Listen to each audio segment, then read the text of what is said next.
Barbecue का धुआं हर तरफ फैला हुआ था। खूब मोटा ताजा जानवर था जो ज़बह किया गया था। सब कुछ बांट कर जो गोश्त बच गया था, आज उसकी बारबेक्यू पार्टी रखी गई थी। सहन मेहमानों से भरा हुआ था। सीखें उतर रही थीं और साथ साथ खाई जा रही थीं।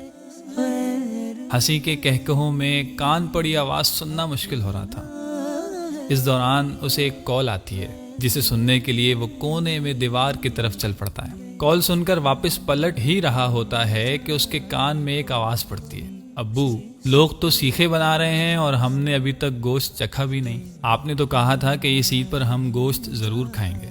ये सुनकर उसे एक ज़ोरदार झटका लगा। ये आवाज़ पड़ोसी की 7 साला बच्ची की थी।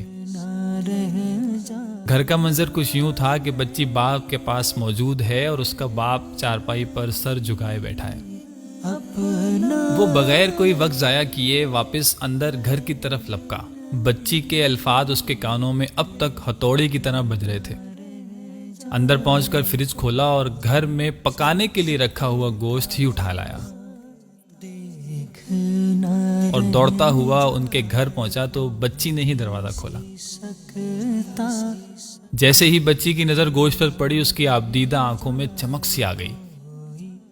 बच्ची की ये हालत देखकर उसके वालिद के भी आंसू निकल आए। हाथ उठाकर दुआ देने लगा, अल्लाह आपको खुश रखे, इस जहान में भी और उस जहान में भी, और जिंदगी भर किसी का मोहताज ना करे।